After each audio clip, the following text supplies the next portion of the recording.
من در یک خانواده مذهبی به دنیا اومدم که پدرم خدا رو واقعا با تمام وجود دوست داشت، ما هم همینطور. ولی همیشه این سوال برای من به وجود می اومد که خدا کجاست، کیه و چرا من نمیتونم با اون ارتباط داشته باشم، صحبت بکنم باش. سوال میکردم این زبون ما نیست، این چرا خداوند این دین رو به زبون عربی برای ما فرستاده؟ آخه ما که نمیفهمیم، ما زبونمون فارسیه. ولی هیچ کس این جواب به ما نمیداد و همیشه برام این سوال بود.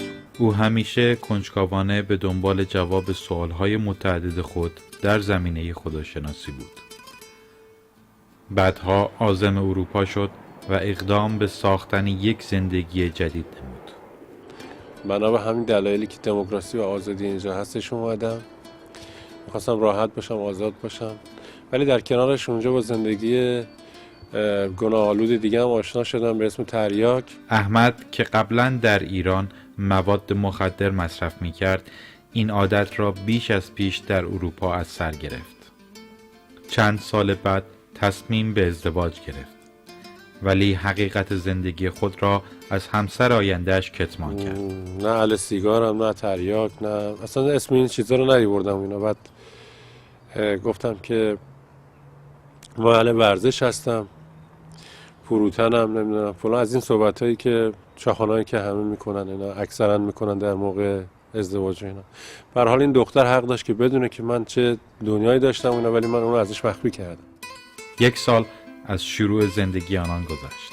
حالا احمد از ثبات ازدواج خود اطمینان خاطر حاصل نموده بود و با خیال راحت آرام آرام زندگی گذشته خود را شروع می کرد. همیشه بهش دروغ میگفتم به هوای ماهیگیری یا رفتن فلان قرار، تنهاش میذاشتم ولی میرفتم دنبال دوستام، دنبال مجردی خودم. من متعهل مجرد بودم، هنوز نمیخواستم اینو قبول بکنم که من زندگیمو تقسیم کردم با یه زن دیگه. روزی همسرش به طور اتفاقی وسایل مورد نیاز برای استعمال مواد مخدر او را پیدا کرد. او به قدری ناراحت شد که تصمیم به ترک همسر و خانه خود را گرفت.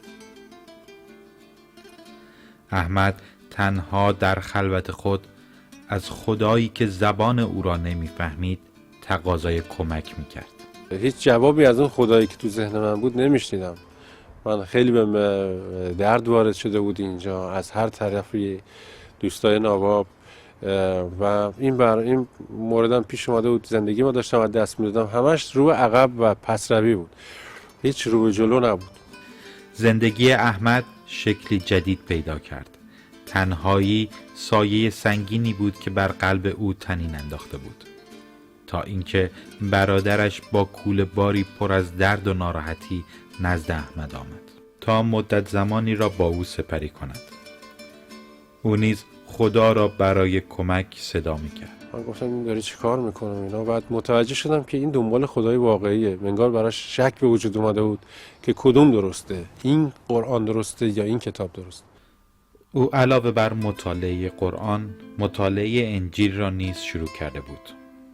برادر احمد مانند هر ایرانی دیگر که حقیقت عیسی مسیح را نمی‌داند، سوالات فراوانی در مورد او داشت که گهگاهی سوالات خود را از طریق تلفنی از شبکه‌های ماهواره‌ای مسیحی فارسی زبان مطرح می‌نمود. در یکی از این ارتباطات تلفنی بعد از این چند دقیقه‌ای گفت که می‌خوای دعای نجات برات بخونم؟ برادرم گفت دعای نجات دیگه چیه؟ گفت که خب اینی که من می‌خونم عیسی مسیح وارد قلبتون میشه و زندگی تو نجات میده. گفت بخون. من چون دنبال خداوند بود، وقتی که این دعای نجات خونده شد، من اون شادی رو در چشم برادرم دیدم که با تمام اون غم و اندوهی که پشت سر گذاشته بود، چطوری این چشمای این برق میزد و شادی داشت. تغییرات مثبت و شادی عظیم جدید برادر احمد کنجکاوی او را نیز برانگیخته نمود، به طوری که باعث شد تا او با همان شبکه ارتباط برقرار کند. خواهر الهام بود که برای من صحبت کرد، گفت که حالا میخوای دعای نجات برات بخونم اینا. منم چون شاهد این شادی برادرم بودم گفتم بخون. همینطوری مثل یه بچه قبول کردم، مخالفت اصلا نکردم. به محض اینکه منم دعای نجات خوندم، این شادی در منم وارد شد که جفتمون من و برادرم به هم نگاه میکردیم و غرق شادی بودیم و میخندیدیم. از اون به بعد زندگی من شروع شد به تبدیل شدن و یه حالت اسفنجی پیدا کردم که یه تشنگی در من اومده بود که منم شروع کردم به خوندن کلام خداوند. دیدم چقدر چیزهای جالبی توش هست و چقدر این کلام داره با من صحبت میکنه. این کلام واقعا زنده است. نور جدید، عشق عیسی مسیح که در زندگی احمد تابیده شده بود، باعث آزادی او از بیماری اعتیاد شد. اعتیاد از من گرفت، به طور معجزه‌آسا از من گرفت. جوری به من قدرت داده بود که من به اون وسیله‌ای که من اون ازش استفاده می‌کردم گفتم تو نمیتونی بر من سوار بشی، من باید به تو سوار بشم. تو حقی بر من نداری، تو نمیتونی به من تکلیف تعیین بکنی. به اون وسیله‌ای که ازش استفاده می‌کردم میگفتم و همینجوری مثل گربه بهش نگاه می‌کردم و با اینکه تو خونه تنها بودم، با اینکه خیلی راحت میتونستم دوباره ادامه بدم این کارو بکنم بکشم، ولی نکردم. اون قدرت و قوتش رو الان که مسیحی شدم میدونم که خداوند به من میداد. احمد غسل تعمید گرفت و دلیل تعمید خود را چنین بیان کرد. جایی نذاشت که مثلا بگیم شک بکنیم یا بگیم نه.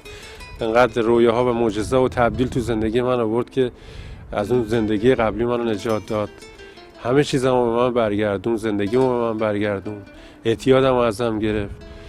و شما شاید باور نکنید این به خواست من نبود که بگن ارادش قویه، ولی من میدونم که خداوند این کار برای من کرد.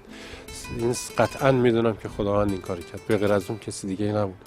زندگی من عوض شد و من به اتفاق چند نفر دیگه تعمید گرفتیم و از اون به بعد واقعا عیسی مسیح در زندگی ما هر روزه کار میکرد و واقعا شادی و برکت تو زندگی ما وارد شد.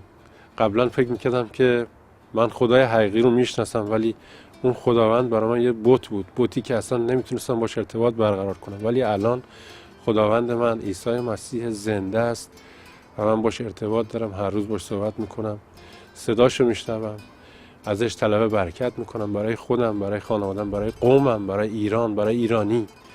و دوست دارم هر چه سریعتر کشورم آزاد بشه از بند و از مذهب.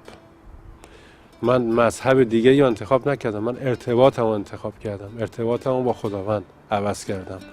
عیسی زندگی و ماهیت احمد را عوض می کند. او درباره تبدیل خود چنین می گوید: من فکر میکردم که زن یه مایه املک مرده و واقعا به چشم یه نیمه بهش نگاه نمیکردم که نیمه کامل منه. اگر اون نباشه من کامل نمیشم، یا اگر من نباشم اون کامل نمیشه. و از خداوند میخوام که شما رو عوض بکنه. اگر چنین مشکلی دارید، اگر با خانمتون مشکل دارید، اگر با اعتیاد مشکل دارید، عیسی مسیح زنده است و میتونه همین الان زندگی شما رو نجات بده، همونطور که زندگی